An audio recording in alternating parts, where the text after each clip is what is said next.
नमस्कार। देश के गद्दारों को नहीं, देश के नेताओं को जूते मारो। समझ रहे हैं आप आगे की बात।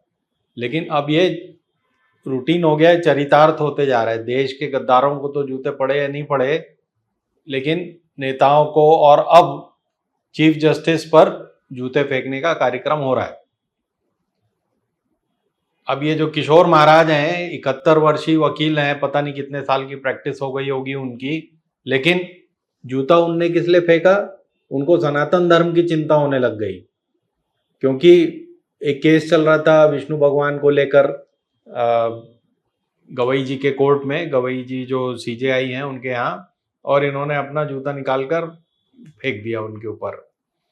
तो सीजेआई ने काफ़ी सभ्यता दिखाई और उनके ऊपर कोई केस दायर नहीं हुआ, उनका जूता भी लौटा दिया गया। लेकिन आप सोचिए कि एक 71 वर्षीय आदमी कितना इन्फ्लुएंस हो चुका है व्हाट्सएप के ये सारे मैसेजेस देख देख के, दिन रात टीवी पर सुन सुन कर कि सनातन किस तरह से खतरे में है। बिल्कुल अफसोस नहीं है। ना ना ना ना ना, मैं माफी मांगने वाला हूं, ना मुझे अफसोस है। मैंने कुछ भी नहीं किया है। आप मेरे ऊपर सवाल उठा रहे हैं। परमात्मा ने जो करवाया वो मैंने किया। मैं करता नहीं, महज साक्षी हूं। वो उसने करवाया, उसकी इच्छा पूरी हो। उसकी इच्छा होगी कि मैं जेल जाऊं या मुझे फांसी लगा दी जाए या मुझे मार दिया जाए, तो वो परमात्मा की इच्छा है। मैं कहता हूं वो परमात्मा की इच्छा पूरी हो। मैं 72 साल का हो गया हूं, अब मैं कब तक झेलूंगा इस तरीके की घटनाएं, ये मुझे आप बता दें। भाई 150 करोड़ के हम लोग देश में रहते हैं, जिसमें से 25 करोड़ लोग मुसलमान हैं और बाकी 10-20 करोड़ इधर उधर करके कम से कम 100 करोड़ तो हिंदू होंगे।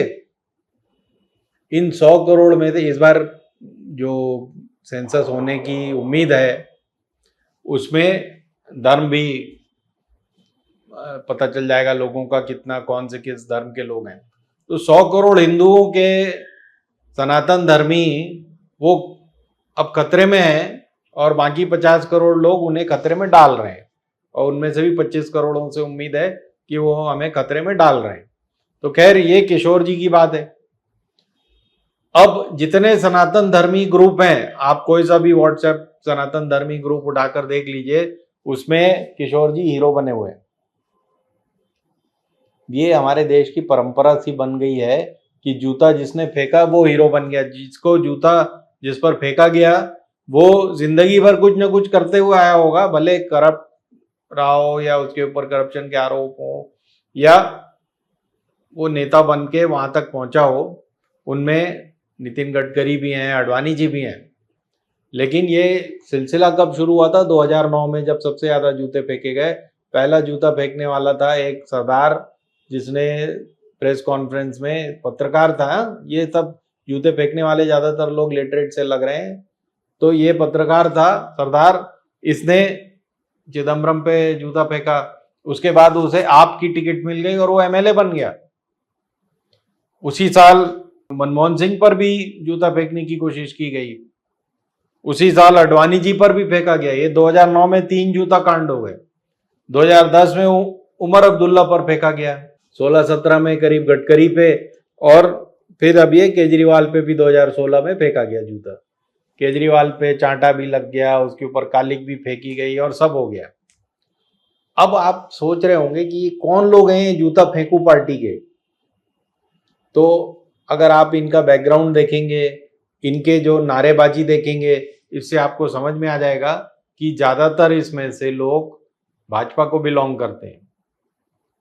और ये जो आप में सरदार जो है वो बाद में गया, उसका गुस्सा चिदम्बरम से रहा हो या पूरी कांग्रेस से रहा हो, लेकिन वो इस दौरान पे उसने किया है 2009 में, जब कांग्रेस के प्रति गुस्सा अपने आप बढ़ता जा रहा था। खैर, मुद्दे की बात यह है कि जूता फेंकने की कंपटीशन चल रही है। अब पता नहीं किस चीफ मिनिस्टर का नंबर आ जाए, किस केंद्रीय मंत्री का नंबर आ जाए, और इसके प्रोटेक्शन के लिए, इन लोगों के नेताओं के प्रोटेक्शन के लिए पता नहीं क्या क्या अगले कदम उठाए जाए। देखते हैं। धन्यवाद।